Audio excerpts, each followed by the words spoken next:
Got a right. I think we're live now. Okay, welcome Hey, everybody. Bella. I'm just writing my stream to my audience. My I first have LinkedIn Alasdair, Live. the Superyacht accountant, chartered accountant, and coach. He's going to talk to us about life and money, and he's also expecting an Amazon delivery just to spice it all up. So, Could come anytime. yeah. Thanks for So, having me on, Bella. Alasdair, we met at the Content to Clients Live in Manchester, didn't we? So, We did. you have a very interesting life story. I really want to know the details of kind of how you started and ended up in Guernsey, basically, but started in Australia, which is quite a while away. Yeah. It's a long story. It goes back a long time. So, I guess the backstory. My grandmother was from Guernsey, and Guernsey is a small island in the Channel.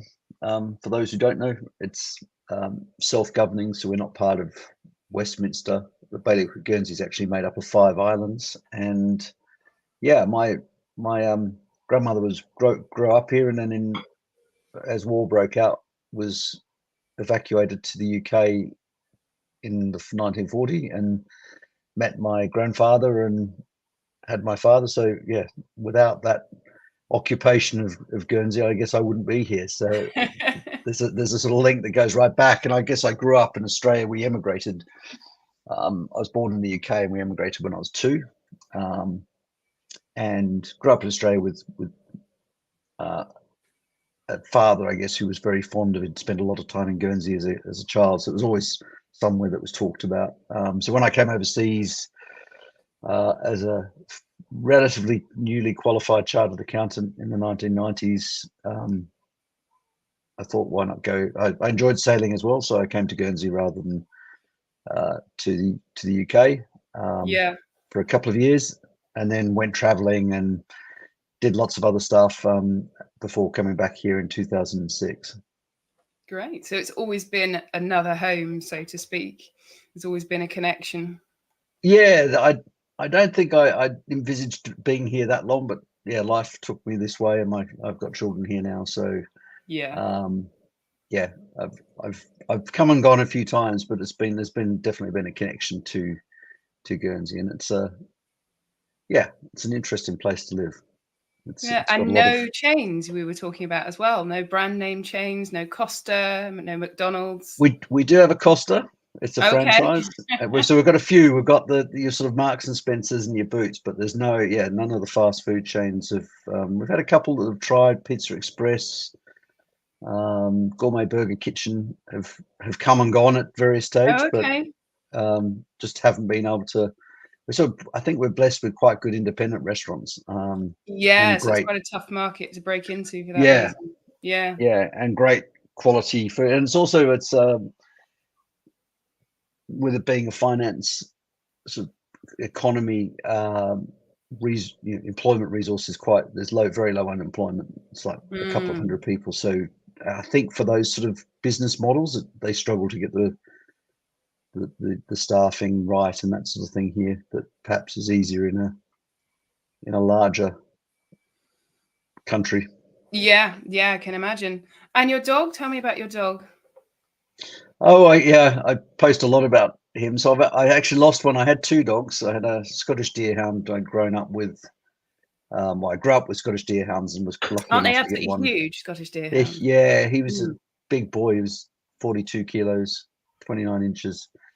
But they don't live that long. So he got to 10 last year, and we lost him, which was a shame. So now I've got a problem child that I took on in 2015, who's a Dalmatian cross rescue. The people who had him were struggling with him. He was quite hard work at the start, but he's 12 now, and he's settled down. He's sleeping behind me at the moment. Oh, fantastic. And if my Fantastic. coffee machine arrives, he'll probably not be asleep. So So I'm really interested I deal with a lot of accountants and I deal with a lot of my clients' accountants, and there are very few that are as proactive as you are in terms of, well, I can't name any with a coaching qualification as well as a chartered accountant. So talk me through how you help people develop their businesses. And we were also talking about business exits as well. Yeah, so I think that's come around. So I've been out. I spent a long time. I qualified in Australia in chartered accounting. When I came overseas, I worked in commerce and business for pretty much the whole time until 2020. So some of that was in, and that varied completely from fund administration in Guernsey to banking in the UK, in London, some time in West Africa in oil and gas, and the last 16 years in fiduciary, which for those who aren't so familiar is sort of private client, very trust and corporate service uh, for private clients, running structures for generally high net worth individuals or corporate entities in Guernsey, where there was often a trust and then various assets. They could be everything from private houses to luxury assets to investment funds, and often structured depending on where the family's international tax base was. So, yeah, I guess that's given me probably a different perspective on business than staying in practice for my whole career. Definitely. And You're then I much think, more strategic, I think, than most accountants I speak to. yeah, and I think that comes from certainly the last 10 years. I was really running businesses in a sort of CEO position, certainly from 2014 2020, and even before that. So it was much more of a probably higher operational strategic, looking at what are our obligations with the regulator, undertaking regulatory visits and remediation if that was needed, dealing with probably higher level or issue or problems that came up with clients, rather than sort of running a portfolio all the time. And of course, with that comes running and managing a lot of staff and dealing and teams and dealing with motivating them. And I've made lots of mistakes in that on the way. Plus, in London, had worked in corporate banking, and that was a lot of credit work. So got to into actually analysing businesses and whether they would be good to lend to and why we should, and what was their capacity to repay, and just really understanding the business and the mechanics of that in a bit more detail. Yeah, I find all that quite fascinating. And what led you to add the coaching string to your bow? Because you seemed very rounded. You do your retreats and things like that. So you're not just a geek, basically. Thanks. Yeah, look, I mean, I think like all these things, they often come from a personal change, and so I was separated 11 years ago now, and that I think led to at the time it was a pretty big hit for a lot of it. I didn't really see it coming, probably should have, and so it led to a lot of introspection, and I think that sort of then got interested in personal development work, and I would say probably 3 or 4 years looked at it and went, oh, I'm not sure, that all seems, some of that I can't really relate to. And then I think as you get older, some of the things you see come up again, and I felt in Repeated patterns, 2017 I'd go a bit deeper in that, and so I got involved with working with a coach on a personal side, and I really enjoy that element of it. And I think working with businesses and business owners, either running businesses for shareholders, you realize that actually that understanding the individual's perspective and where they're coming from and what their perhaps fears are is a very, very large part of the business. And I think so. Yeah. So I having done a number of sort of personal development courses last year, enrolled in a coaching program, which is a 2-year certification, so it's still underway. But the more I do that, and the more we get into it, a lot of it's quite into sort of masculine psychology as well, and a lot of Jungian theory. So I won't get too deep into that now, but I think what it's made me realize is that there's so much of what we see on the outside from a business or what people are going through, which is actually sometimes in internal struggle or things, and actually you need to, if you're going to unlock a business, you need to understand the personalities and perhaps what the fears and visions are behind those Yeah. owners to really help them. And businesses, Connect I them on think, a in personal different level. stages, if they're in the growth and startup phase, it takes a completely different set of personality skills to, the business as usual phase. But also, if they're preparing for exit, that's something, again, that is, I see as quite a different set of values. Talk me through that, because your typical entrepreneur can't run a business, so talk me through that, how you perhaps help people with those phases of the business. Yeah, that's off, and there's various types of entrepreneurs and or people who start businesses. You've got people who start businesses who are who actually really just, that's what they enjoy, is a new idea, getting it off the ground, and they'll do that multiple times. They might they might have 4 or 5 businesses through their career, and they love that startup, and then hand it over to someone or a management team and exit, and then that business grows and they start and create something else. And then you have people who are probably more craftsman-like, who love what they do and start a business, and they just run, they keep it quite small. They're not really interested in having staff. They do it on their own basis. So yeah, I think John Warrilow in the book called Built to Sell talks about those type of people as craftsmen type people. So they're really passionate about what they do, and they don't tend to grow as much, and they're probably less likely to think about exiting their business. So there's different Yeah. personalities involved in that. But you're quite right. The skills it takes to start a business and grow that is very different to when you say get to 15 to 20 people, and you start having to have much more management and processes in place, and that takes a very different skill set. And often the individuals or the people who want to start businesses aren't interested or aren't as excited, and that's that thing. But so I think it's important for any business to think about very early on, what's their goal and how are they going to at the end exit that business, because most people, and even accountants, we think about tax and we think about profit and how well a business is going, how much cash it's generating, but actually you're creating the business. For most business owners is probably their largest asset, maybe outside their house, or it could be much more than their other personal assets.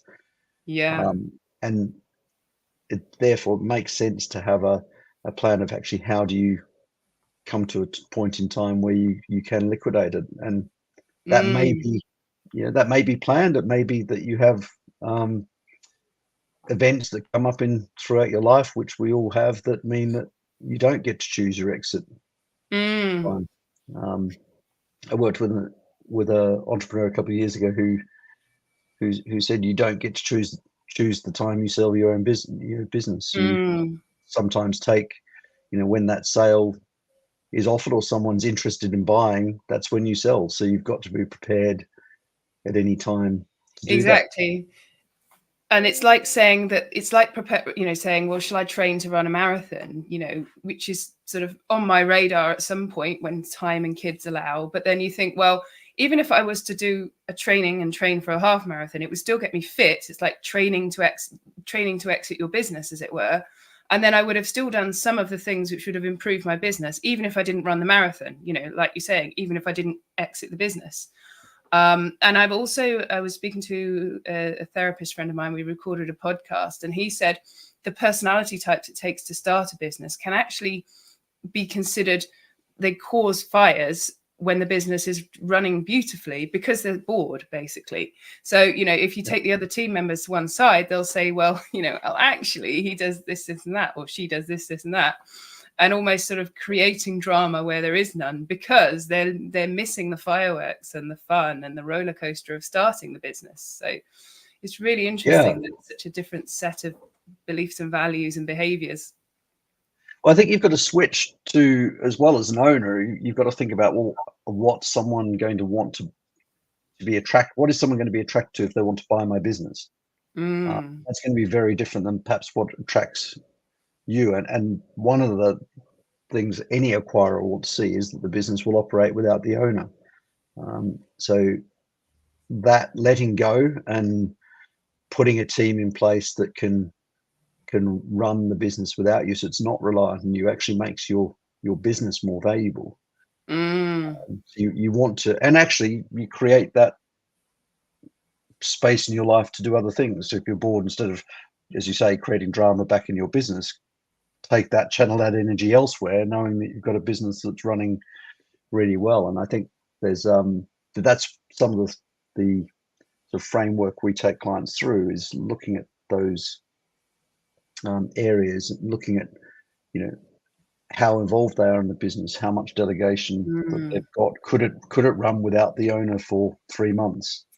What are your processes in place? Are they documented well enough that someone can run? I think for service businesses, you know, the more, for an acquirer, you don't want a business where all the customers know the owner.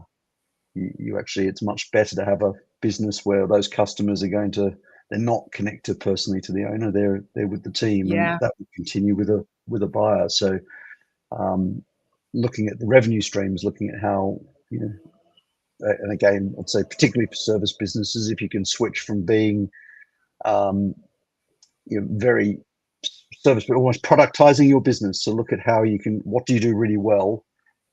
Simply, how can you scale that quickly, and then really focusing your resources on building out those sort of products and creating, you know, either contracted revenue or recurring subscription type revenue, which is much easier to measure, and it's repeatable, and it's therefore more valuable to anyone wanting to buy the business.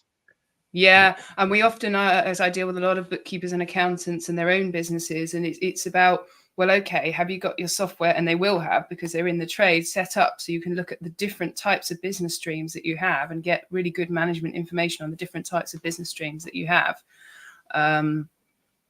And yeah, I think that's what you very much offer, is, you know, that very strong technical side, but also, you know, the coaching string to your bow now as well, to really encourage people to make these right decisions.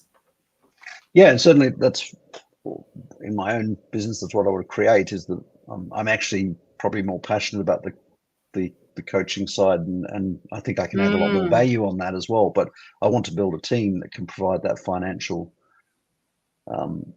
process, and so that the compliance is done, you've got that management information. And you know, we're at a stage where you'll probably know from other accountants you speak to, we're sort of 10 or 15 years now into having really good technology in accounting, but there's still such a small number of people really harnessing that. You know, a lot of people are still, you know, going to see an accountant once a year, getting their tax return done. They're not using, they'll be on a cloud accounting system, but they've not set it up in a way that they know where they are on a week by week or a month by month basis. And you know, I think things like going VAT registered, that obviously creates more regulatory need to be, you know, you have to be able to produce your VAT returns, so therefore your bookkeeping's got to be better. But actually that gives a whole lot of other benefits to the business, of being able to see your numbers much better and track those. And yeah. I keep coming back to this conversation, and I've now got, and I'm very lucky because I work with a lot of accountants and bookkeepers that are very passionate about this, and perhaps it wasn't really a thing in the industry, you know, 4 or 5 years ago. And we're almost saying, look, we call it the triangle of control, you know, myself, the client, and the bookkeeper. And I have notes on everyone's file as to what day they normally meet their bookkeeper. I say bookkeeper because more than accountant sometimes, because I do work with a network of people who are really empowering the bookkeeper. And that's brilliant, because in some ways the bookkeeper has more of that information and has seen, you know, the receipts coming in and everything more so than the accountant does as well. But those regular updates, whilst they may cost a bit more, the management information that comes out of them is what we're talking about here. You know, what is the personal and the corporation tax liability? What can we do about improving those? You know, what are the different revenue streams and things like that? And then feed that management information back to you, and you have a sort of coaching catch up with the client, and it could be really, really meaningful. Yeah, definitely. And I fully agree. I mean, I started my career, I started with one of the big 4 firms and really didn't like audit. So I moved within the first couple of years to a smaller inner city firm in Australia. And that was small business.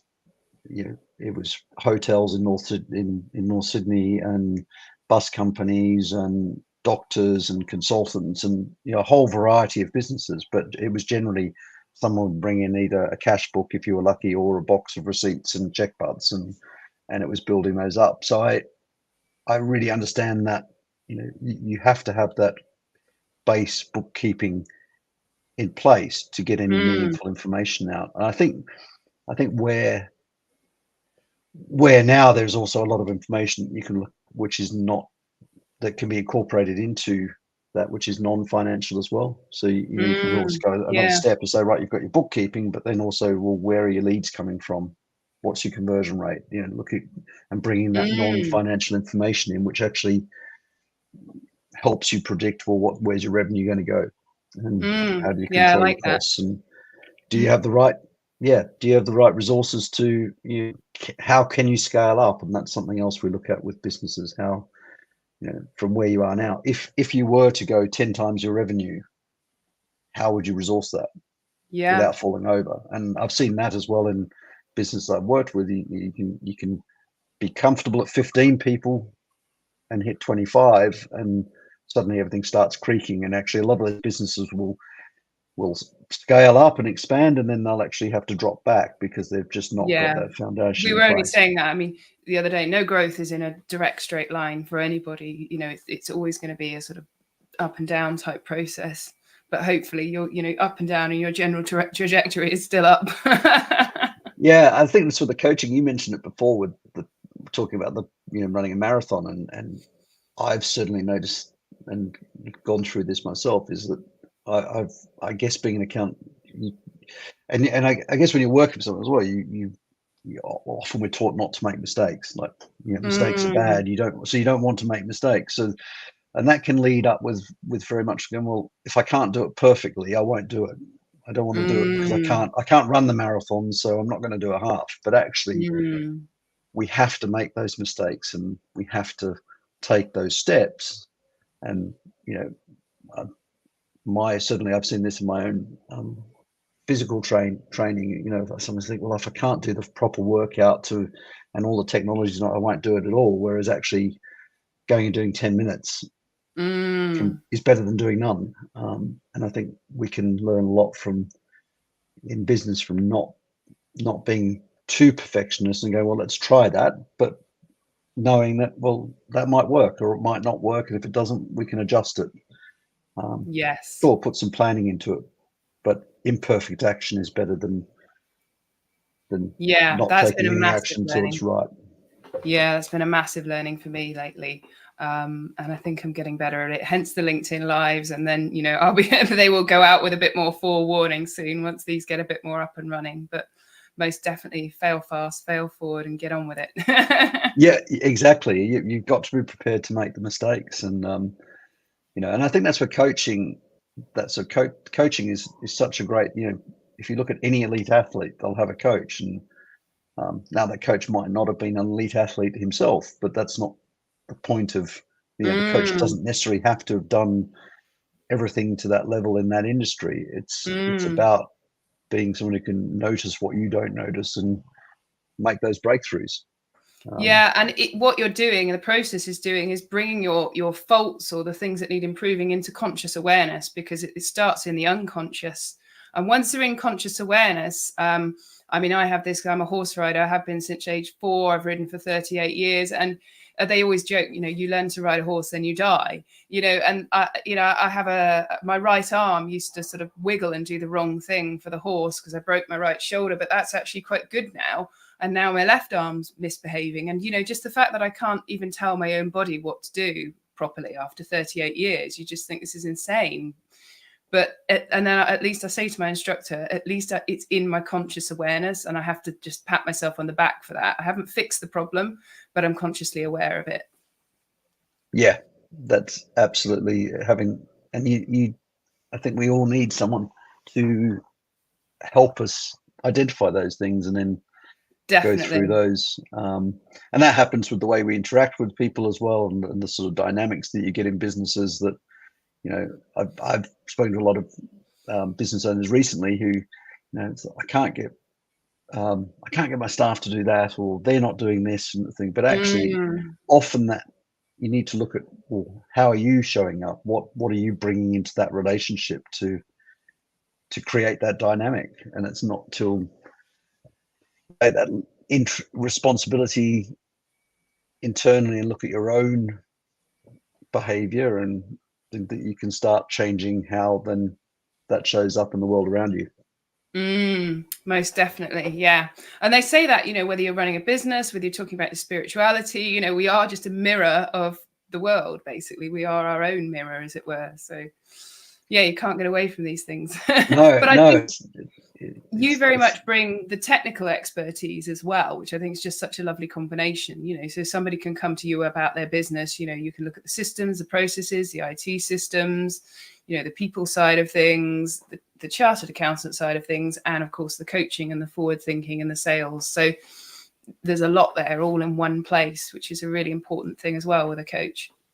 Yeah, so that's why I'm building the team I've built. I've got one offshore employee at the moment, but I've got the ability to build that out. And that's my idea, is to build that sort of the compliance base and things that I'm not necessarily involved in day to day, but got an oversight of. And we've got various technologies to be able to measure and keep abreast of that, particularly for clients who are using cloud accounting. You can really get a much better view of what the quality of your books are, which even in businesses where you don't have that. I love data in terms of it, and someone once said to me, like, having data is about like shining torches in dark corners.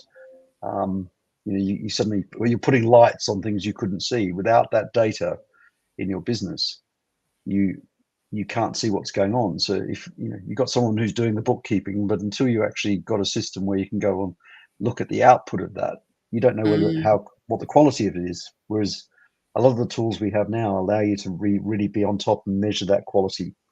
Yeah. And so that allows us to take that side of the sort of financial team, I guess, or finance team for a business in place. But then you can also add that value around the coaching and the advisory, and really understanding what's going on in the business. And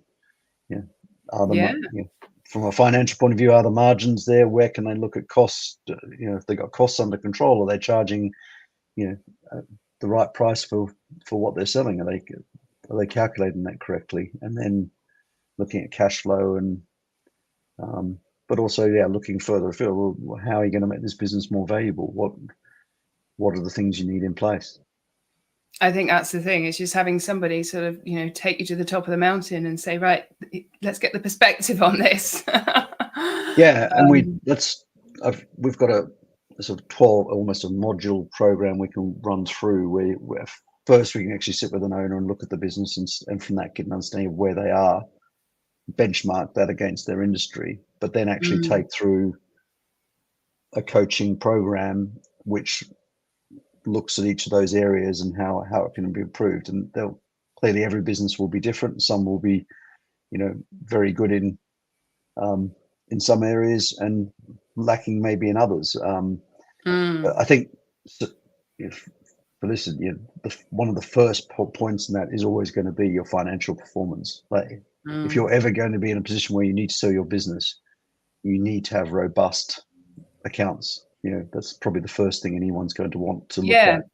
3 years actual, 3 years forecast, minimum, basically, isn't it? And they want to see that you've been on top of it. The more data you can show them that how you're measuring the business and how it's growing and how it's increasing, then that's going to give them. That's the start from going, is this a business we want to buy? That's fantastic. Any particular closing thoughts then, and the types of people you'd like to get in touch with you? Ideally, we work with businesses with a turnover of turnover 500,000 up to 10 million is my ideal. I think that's the size of client who I can really add a lot of value with in terms of my own experience, etc. So if anyone wants to get in touch, please feel free to connect with me on LinkedIn. I think the details will be on this, and thanks for having me on, Bella. It's been No a worries. great And I first. wanted to add, you can work remotely with people in the UK, can't you? And you're often in the Yeah. UK as well, so you're not just Yeah, so I'm a Guernsey. chartered accountant in England and Wales, Mm. and that's where my practice certificate is. Based in Guernsey, so from a AML point of view, we're regulated here, but I'm also an HMRC tax agent, so registered with them, so I can do UK and also Guernsey tax. So I guess in terms of experience, probably different. I'm used to dealing with people who are not just in the UK or have got international aspects. And on the coaching side, of course, if we can work with businesses and owners who are in Europe as well. Yeah, that could be pretty much global, the coaching side of things. Yeah, absolutely. Technology. Yeah. And that's something that's quite excited me about the way technology is going, is that ability to work with people internationally. Definitely. Yeah. Fantastic. All right. Well, bye everyone. We'll see you all soon. Thanks very much. See you guys. Okay.